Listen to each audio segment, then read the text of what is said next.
Stylish, safe, and surprisingly premium. That's the Mazda 3.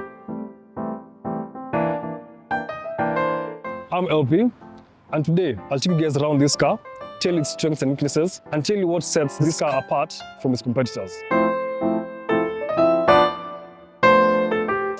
The Mazda 3 competes against the Toyota Corolla, the Honda Civic, the VW Golf, and the Hyundai Elantra, just to name a few. Generally, Mazdas across the board make really handsome or pretty cars, depending on what you want, except for one angle, or the one rear quarter. Come, let me show you. This rear quarter. This angle, I can't get my mind around it. And two things come. When this car was released back then in 2019, there were I saw a lot of memes, and two stood out. One, Tina twerking, or two, the monkey emoji. I know you can see it. Yes, let's suffer together. Other than that, the Kodo genes in this Mazda 3 are strong. So forget this angle and come to the front angle, which I really like. You can get so many options. You get different colors and what, but one thing many guys have complained about is the paint. The paint is so thin that many people complain about it chipping easily. So if you buy this car and you do highway driving or out of like distance driving, put a PPF on this car, a paint protection film, and it will keep the front of your car looking as good as possible. In some paints, it suffers more, and others it's a bit better. The red has that issue, so you'll find some areas it fades off or it dulls down with time. So yeah, get your front of the car or the whole car PPF'd, and yeah, save yourself some cash. Starting from the back, you get this really aggressive looking back, but there's just one thing that I find that is missing this car. The car itself misses a bit of hips. Like it looks wide, yes, from the broader angle, but there's just something missing. And I think if they put a bit of hips on this car or a small like curve through there, it would have looked much better. Other than that, let's move on real quick. I like the lights, these 3D looking lights. It's very aggressive, very nice. You match the logo, all-wheel drive. This car comes in either all-wheel drive or two-wheel drive. But the all-wheel drive is really good.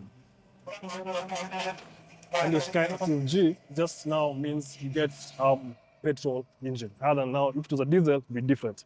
Then you get now your Sky Active D there.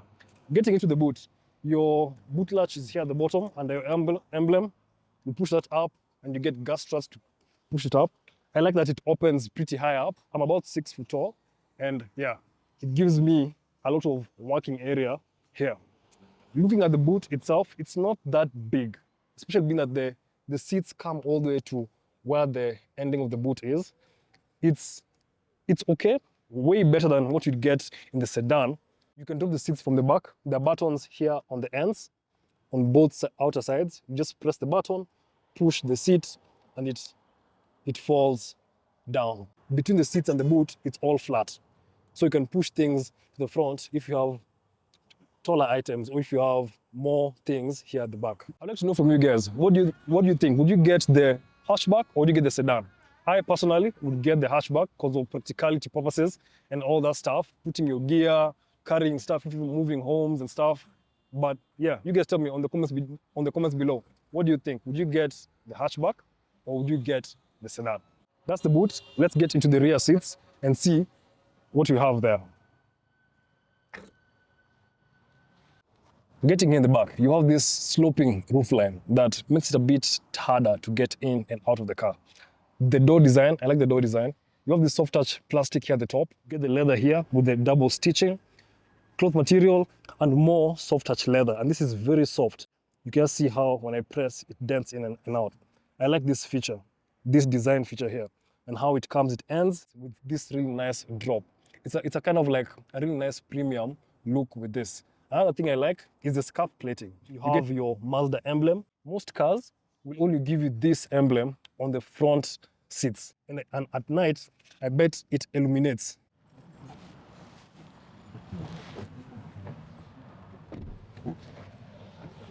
The door doesn't give that heavy premium feel. That's the only thing I can say here at the back. Other than that, me getting comfortable and sitting well here at the back, I have about an inch or two of space between my knees and the front passenger seat.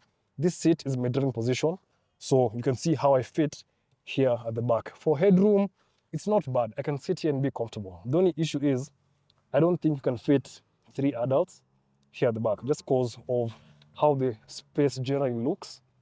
And you have a very big transmission tunnel here at the center. Other than that, practicality wise and stuff, you don't have vents here at the back. So for air conditioning, your window is your air conditioning, or if the front passengers are good enough to open the AC. But again, this car suffers with that a bit. For storage spaces, with my big bottle here, it kind of fits at the back. The only thing that helps is that the door cards are plastic, so they kind of expand. So that helps with fitting my big bottle there. I don't mind that. Here at the center, you get 2 cup holders, and that's it for storage here at the back. I usually like this design more than when you have the cup holders across, and this is a nice fit. Other than that, here at the back, you get 2 child seat anchor points on both outer seats, so you can have child seats here easily for the 2 guys, and you can't fit a 3rd person if you have really bulky child seats. Handling business, because the car is very low and the sloping and the roof line is very aggressive coming downwards. It wouldn't be as easy if you had, let me say, a small SUV or something like that. And yeah, other storage spaces, you have 1 backseat pocket on the passenger side. On the driver side, there's none. It just shows you how they cut some corners to reduce the price here and there. It's nothing for tell me you're a budget car or don't tell me you're a budget car. Another thing that I like is the back windows go all the way down. It makes this space feel a bit more better than if you had, let me say, something sticking like that. And yeah, that's the back seat. Let's get to the front seats and see what you have there.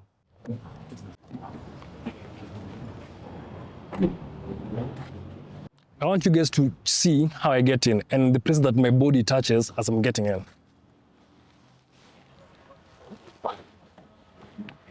See that? So yeah, being that you have this really aggressive roofline, getting in, my body hits this part, or my shoulder hits this part. And when I'm getting in and setting myself, my head, see that? Yeah. How close this thing is. Being that the glass housing comes way back into the cabin, this car's been rated one of the hottest cars around. Because again, you have this glass housing right there. So having shots, or if you're a lady and you have them ties, sunburn is going to be real. But let's look at the positives. How do I feel being here at the back? Well, and how does everything look? I like how Mazda does the interiors. I would say Mazda is the Volvo of Japanese cars. Yeah, something like that. You get really nice different angles. Even the screen, just not a screen that's been put there. They've thought it through. They've made it all nice and carved. And yeah, everything looks, feels, yeah, it makes you feel like you're in a much more expensive car than you really are in. But don't tell anyone, it's our secret. Shh. Hey, if you've come this far in the video, just subscribe. It's free and it helps me make more videos like this for you. So yeah, click that subscribe button and let's get back to the video. Off the back, one thing I like about this upgrade is you get a dedicated lock and unlock button in this car. On the previous Mazdas, you had to lock the car with that there. But now they've added this, and I like that. You know, you get soft touch materials at the top here, on the dashboard, on the side of your center console, and here on your armrest.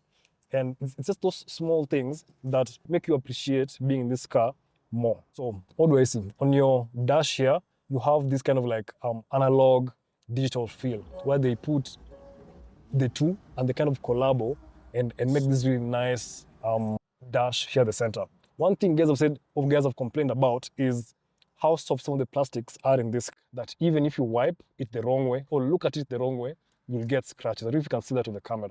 Coming down to the center console, this plastic you have here, same story. Pretty soft plastic. You wipe it the wrong way, look at it the wrong way, you get those scratches there.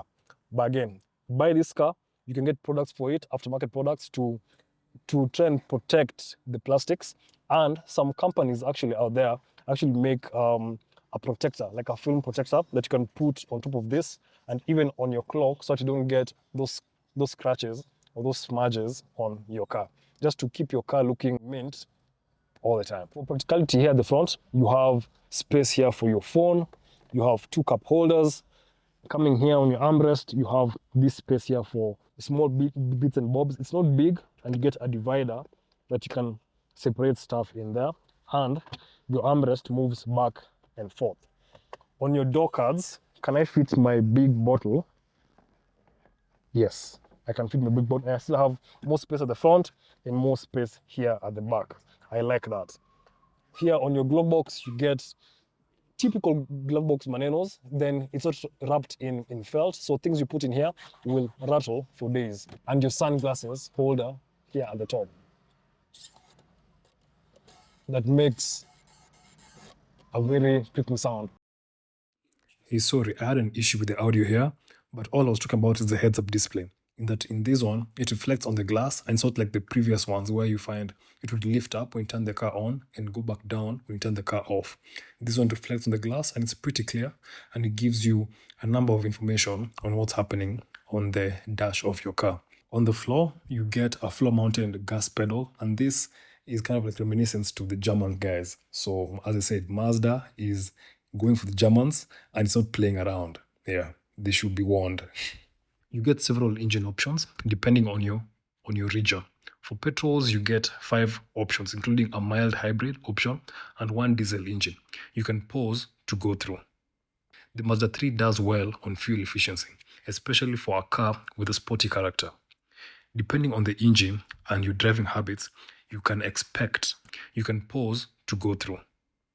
And the tank size in this car is 51 liters. For safety, the 2019 Mazda 3 is one of the safest compact cars according to the IIHS and was named top safety pick in the US. Plus, it scored a 5-star in the Euro NCAP crash tests. It includes a good number of safety features, especially in higher trims. So reliability-wise, the Mazda 3 is considered a reliable car as long as you keep up with the service. Owners praise the petrol engines for their durability and low running costs. For diesels, this is a bit of a different kind of story. I would tread carefully or just skip this engine, especially if your day-to-day looks like short trips and not much driving around. Then it might be better with a petrol engine. The turbo adds more power, but that comes with its own complexities. And the hybrid, being that they were sold in low numbers, there is not much information about them. To conclude, this Mazda 3 proves that Japanese small compact cars can be more than just a commuter. It's stylish, reliable, fun, and safe while keeping running costs low. If you want something out of the ordinary from the Corolla or the Honda Civic, this Mazda 3 ticks that box. And it feels and makes you feel special every time you drive this car. So, would you go for this or would you stick to the tried and tested Corolla? Tell me on the comments below. So yeah, subscribe for more in-depth reviews like this and catch you guys on the next one.